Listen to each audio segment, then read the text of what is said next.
আসসালামু আলাইকুম রহমতুল্লাহি আবরাকাতু। আলহামদুলিল্লাহ ওয়াসসালাতু ওয়াসসালামু আলা রাসূলিল্লাহ ওয়া আলা আলিহি ওয়া আসহাবিহি ওয়া মান ওয়ালা আম্মা বাদ। সুপ্রিয় দর্শক শ্রোতা ভাই বোন, সম্প্রতি ডিভিসি নিউজের একটি পুরাতন ভিডিও ক্লিপের অংশ বিশেষ অনলাইনে ব্যাপক হারে ছড়িয়ে পড়েছে।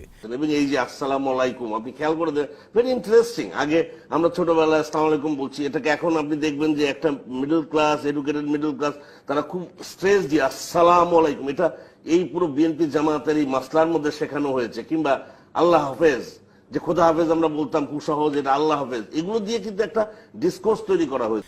সেখানে ঢাকা বিশ্ববিদ্যালয়ের একজন প্রফেসরকে বলতে শোনা গেছে তিনি ইসলামের অত্যন্ত গুরুত্বপূর্ণ অভিবাদন এবং পরিভাষা নিয়ে আপত্তিকর মন্তব্য করেছেন। তিনি বলতে চেয়েছেন যে অশুদ্ধ এবং বিকৃত উচ্চারণে আসসালামু আলাইকুম যদি কেউ বলে তাহলে সেটা সঠিক, এবং আসসালামু আলাইকুম এভাবে শুদ্ধ এবং সঠিক উচ্চারণে যদি কেউ বলেন তাহলে সেটি বিএনপি জামাত বা জঙ্গিত্বের লক্ষণ নাকি।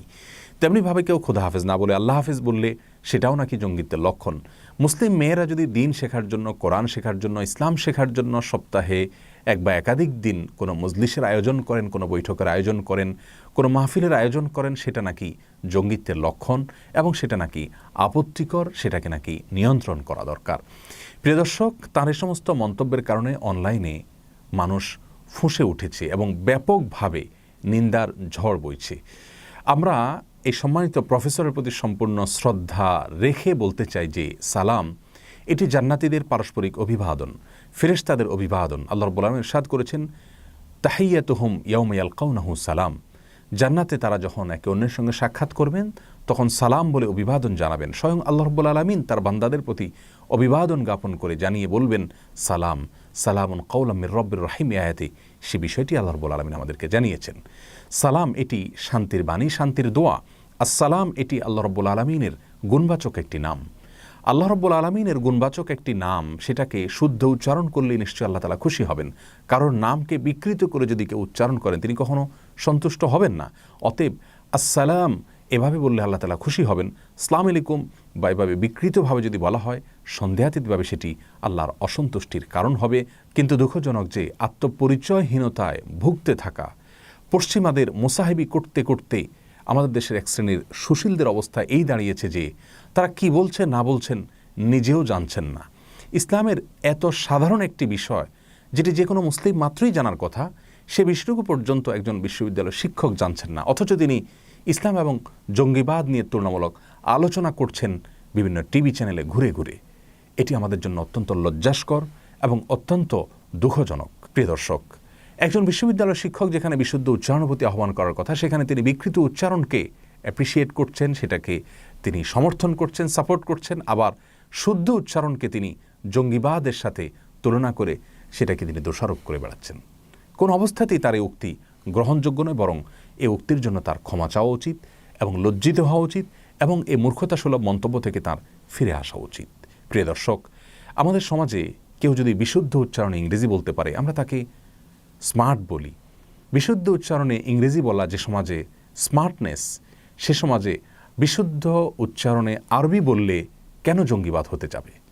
এই ডাবল স্ট্যান্ডার্ড তো কোনো অবস্থাতেই একজন বিবেকবান মানুষের কাছে কাম্য হতে পারে না। প্রিয় দর্শক, ওয়াজ মাহফিল সাধারণত মাঠে হয়ে থাকে। মাঠের প্রোগ্রামে যদি কোনো বক্তা ভুল কিছু বলেন সেটাকে এক শ্রেণীর মিডিয়া যেভাবে প্রচার করে থাকে, সেটা নিয়ে অ্যানালাইসিস করে থাকে। একজন বিশ্ববিদ্যালয় শিক্ষক যখন মিডিয়ার বুকে চেপে বসে মূর্খতাসুলভ মন্তব্য করছেন, ইসলামের অবমাননা হয়, আল্লাহর নামের অপমান হয় এমন কথা বলছেন এবং যে বিষয়ে তিনি কিছুই জানেন না সে বিষয়ে পণ্ডিতের মতো একের পর এক জ্ঞান দিয়ে যাওয়ার অপচেষ্টা করছেন, সে বিষয়ে মিডিয়াগুলো নিজেদেরকে আসামির কাঠগড়ায় দাঁড় করাবেন কিনা?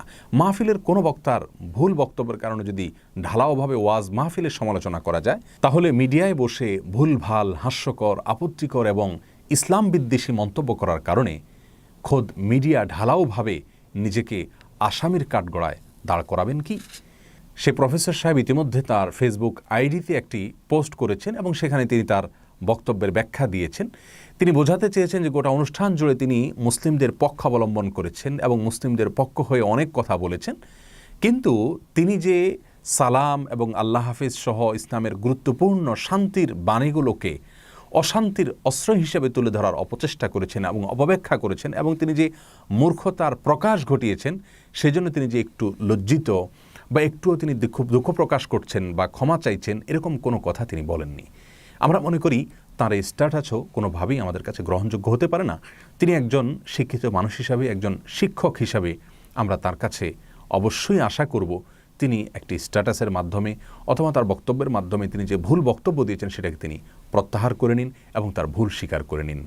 আর আমাদের সম্মানিত দর্শক শ্রোতাদেরকে বলবো, অনেক মুসলিম বা নামধারী মুসলিমদেরকে দেখা যায় এ ধরনের ইস্যু যখন আলোচনায় আসে তখন মন্তব্যের ঘরে কিংবা ক্যাপশনে এমন কিছু শব্দ ব্যবহার করে থাকেন যেগুলো একজন মুসলিম তো দূরের কথা, একজন রুচিশীল মানুষের জন্য কোনোভাবেই গ্রহণযোগ্য হতে পারে না। একজন মুসলিম কখনো গালমন্দ করতে পারে না। অতএব কোনো প্রকার ব্যক্তি আক্রমণমূলক অথবা গালমন্দ হয় অথবা নিচুতার প্রকাশ হয় এমন কোনো কথা একজন মুসলিমকে কখনোই বলা উচিত নয়। এ বিষয়ে আমাদের সাবধান থাকা উচিত। সেই সাথে একজন ব্যক্তি যখন নিজেকে মুসলিম প্রকাশ করছেন, দাবি করছেন, তার অন্তর ফেড়ে দেখা আমাদের দায়িত্ব নয়। তাকে নাস্তিক বলে এবং মোরতাদ বলে অভিহিত করা এবং এ জাতীয় বিভিন্ন অভিধায় তাকে ভূষিত করা, এটা কোনোভাবেই আমাদের জন্য সমীচীন হবে না, উচিত হবে না। অতএব দায়িত্বশীলতার গণ্ডির মধ্য থেকেই এ সমস্ত ভুল এবং ভ্রান্তির বিরুদ্ধে আমাদেরকে অত্যন্ত সুন্দরভাবে কথা বলতে হবে, তুলে ধরতে হবে। আল্লাহ রাব্বুল আলামিন আমাদের সবাইকে সে তৌফিক দান করুন।